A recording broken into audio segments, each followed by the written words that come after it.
Alors pour Adieu Berthe, la genèse du film a été un peu compliquée, parce qu'au départ, je voulais raconter la suite de Liberto Léron, en fait, faire une suite, le retour de la famille Monod, il perd la grand-mère, et parce que voilà, tout ce qui les obsèques, tout ça, je voyais quelque chose d'amusant avec la famille qui se réunit, les grands-fils qui reviennent, qui depuis étaient partis de la maison.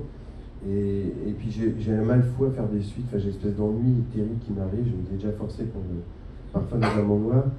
Donc je n'y arrivais pas, mais en même temps j'étais quand même reparti déjà avec Denis, puisqu'on avait écrit Liberté Oléron ensemble. Et malgré tout, le personnage du père de Liberté Oléron ne nous a pas quittés. Ce qui est assez étonnant, c'est que c'était un sujet de discussion avec mon producteur qui voulait plutôt, lui, le retour d'Albert Jean-Jean. Et avec Denis, on était plutôt parti parce qu'on savait que l'histoire de la scène que vous avez vue, quoi, devant le.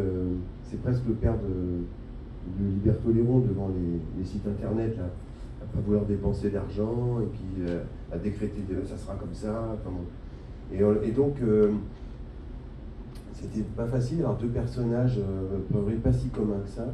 Et finalement, je crois que moi, Adieu Berthe, à l'arrivée, c'est comme un mélange d'Albert Jean-Jean et du père de Liberto Léron.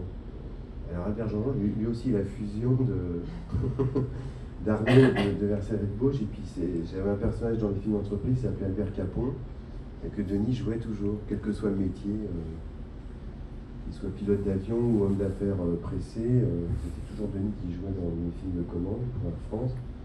Et du coup, voilà, vers Jean-Jean, Jean-Jean, c'était un peu Tintin, enfin le double comme Tintin, et c'est resté comme ça.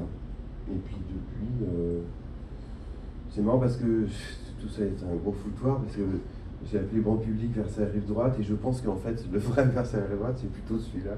Dans la trilogie des gares, celui-là est beaucoup plus dans la continuité de Versailles Rive Gauche et Dieu seul me voit, que Grand Public qui avait une forme éclatée qui n'avait rien à voir. Mais je voulais tourner la page de Versailles. Le personnage est hésitant, ou plutôt, comme on dit, il y a un mot indéterminé, dans l'irrésolution en fait, ouais, irrésolu. Et qui est comme, en même temps pour moi, le contraire du cinéma, qui est comme une bobine qui se dévide, il y a un côté chemin de fer, le train qui avance dans le cinéma, inéluctable, enfin quelque chose d'assez mécanique qui va de l'avant, et ça me paraissait, ce piétinement, entre guillemets, pouvait être perçu d'une manière très négative. Donc ça se présentait mal, même si j'avais envie qu'on soit dans le moment permanent du choix pour devant un menu au restaurant, politiquement, que ça soit une torture permanente en même temps pour le personnage. Voilà, s'il n'y a pas de complaisance déjà, donc si on voit bien que le gars en souffre aussi, c'est quand même plus recevable.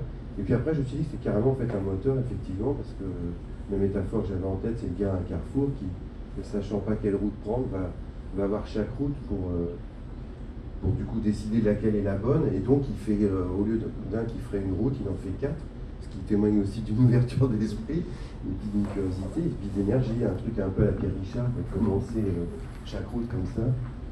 Et donc cette figure-là, je me suis dit, bon, finalement, tiens, en contraste, ça va permettre un moteur de cinéma. Ouais.